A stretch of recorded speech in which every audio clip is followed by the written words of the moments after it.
जीवन बगिया ऐसी उलझी, फूलोगे कम कांटे ज्यादा, सिमटा जीवन डूबी सांसें, आना है तो अब भी आ जा।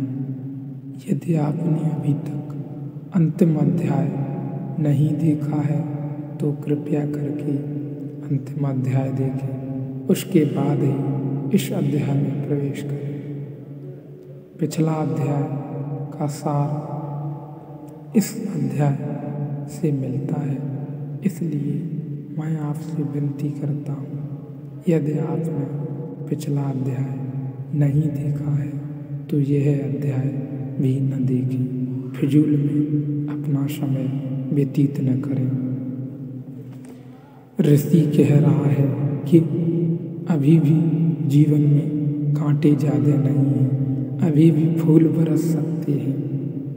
अब न केवल गलत मालूम होता है, मेरे कारण जबलपुर तक की हवा उनको गलत मालूम होती है। कुछ भूल हवा पानी में होनी चाहिए। यद्यपि मैं उनको कहना चाहूँगा, जबलपुर को कोई संबंध हक नहीं मेरे संबंध में हवा पानी को अच्छा या खराब तय करने का। जबलपुर से मेरा कोई नाता नहीं है, हम दोनों का नाता किसी और जगह से है। उस जगह के लोग इतने सोए हैं कि उन्हें अभी खबर ही नहीं है।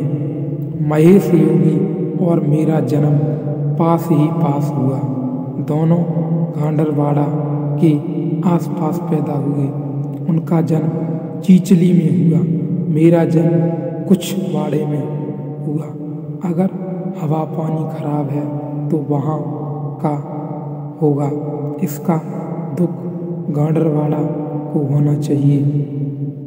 कभी होगा यह सुख जबलपुर को, इसमें बीच में आना चाहिए।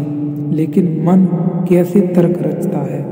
अब जो अष्टावक्र की कथा को देखेगा वह सुनते ही कह देगा, गलत, असंभव। यह तो कथा जिन्होंने लिखी है उनको भी पता है कि कहीं कोई गर्भ से बोलता है। वे तो केवल इतना कह रहे हैं कि जो आखिर में प्रकट हुआ वह गर्भ में भी मौजूद रहा होगा। जो बाणी आखिर में खिली वह किसी न किसी गहरे तल पर गर्भ में भी मौजूद रही होगी, अन्यथा खिलता कहाँ से। समझने वाली बात है। जो वाणी प्रकट हुई वह गर्भ में भी मौजूद रहा होगा।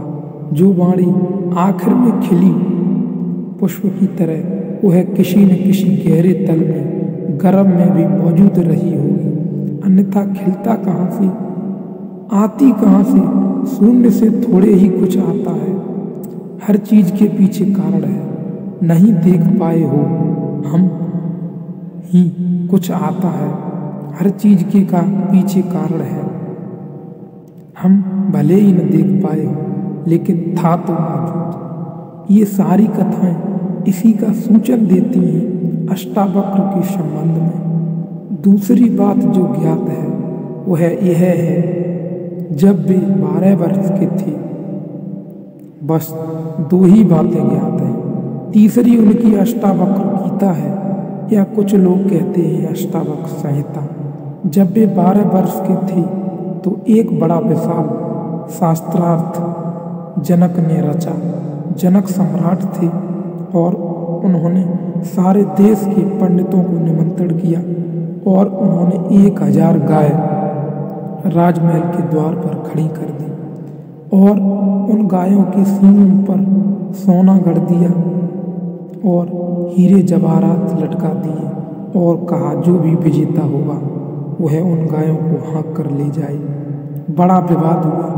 अष्टावक्र के पिता भी उस विवाद में गए। खबर आई सांझ होते होते कि पिता हार रहे हैं। सबसे तो जीत चुके थे, बंदिन नाम के एक पंडित से हारे जा रहे हैं। यह खबर सुनकर अष्टावक्र भी राजमहल पहुंच गया। सभा सजी थी, विवाद अपनी आखिरी चरम अवस्था में था। निर्णायक घड़ी करीब आती थी। पिता की हारने की स्थिति बिल्कुल पूरी तय हो चुकी थी। अब हारे तब हारे की अवस्था थी। अष्टावक्र दरबार में भीतर चला गया। पंडितों ने उसे देखा। महापंडित इकट्ठे थे। उसका 8 अंगों से टेढ़ा मेढ़ा शरीर, वह चलता तो भी लोगों को देखकर हंसी आती। उसका चलना भी बड़ा हास्यास्पद था। सारी सभा हंसने लगी। अष्टावक्र भी खिलखिलाकर हंसा।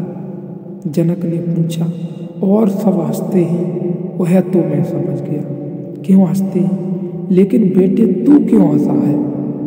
अष्टावक्र ने कहा, मैं इसलिए हंस रहा हूँ कि इन चमारों की सभा में सत्य का निर्णय हो रहा है। बड़ा आदमी अनूठा रहा होगा। ये चमार यहाँ क्या कर रहे हैं? सन्नाटा छा गया। चमार सम्राट ने पूछा, तेरा मतलब? उसने कहा, सीधी सी बात है, इनको चमड़ी ही दिखाई पड़ती है, मैं नहीं दिखाई पड़ता। मुझसे सीधा सादा आदमी खोजना मुश्किल है। वह तो इनको दिखाई ही नहीं पड़ता, इनको तो आड़ा टेढ़ा शरीर दिखाई पड़ता है। ये चमार हैं, ये चमड़ी के पारखी हैं। राजन, मंदिर के टेढ़े होने से कहीं आकाश टेढ़ा होता है? घड़े के फूटे होने से कहीं आकाश फूटता है? आकाश तो निर्विकार है। मेरा शरीर टेढ़ा मेढ़ा है, लेकिन मैं तो नहीं। यह जो भीतर बसा है, इसकी तरफ देखो। इससे तुम सीधा सादा और कुछ न खोज सकोगे। यह बड़ी चौंकाने वाली घोषणा थी। सन्नाटा छा गया होगा। जनक प्रभावित हुआ, झटका खाया।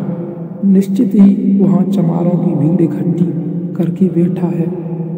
खुद पर भी पश्चाताप हुआ। अपराध लगा कि मैं भी ऐसा। उस दिन तो कुछ न कहते बना, लेकिन दूसरे दिन जब सम्राट घूमने निकला था तो राह पर अष्टावक्र दिखाई पड़ा। उतरा, घोड़े से पैरों में गिर पड़ा। सबके सामने तो हिम्मत न जुटा पाया।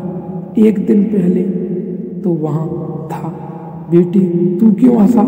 कहता था। 12 साल का लड़का था। उम्र तौली थी, आज उम्र नहीं तौली। आज घोड़े से उतरकर और पैरों में गिर पड़ा, साष्टांग दंडवत, और कहा, पधारे राजमहल में, मेरी जिज्ञासाओं का समाधान करें। हे प्रभु, आए मेरे घर। बात मेरी समझ में आ गई। रात भर मैं सो न सका। ठीक ही कहा, शरीर को ही जो पहचानते हैं, उनकी पहचान गहरी कहाँ? आत्मा के संबंध में विचार कर रहे हैं, मृत्यु को देख रहे हैं, अमृत की चर्चा करते हैं। धन्यवाद मेरे कि आप आए और मुझे चौंकाया, मेरी नींद तोड़ दी। अब पधारो राजमहल में। उनकी बड़ी सजावट कर रखी थी। स्वर्ण सिंहासन पर बिठाया था। इस 12 साल के अष्टावक्र को और उससे जिज्ञासा की।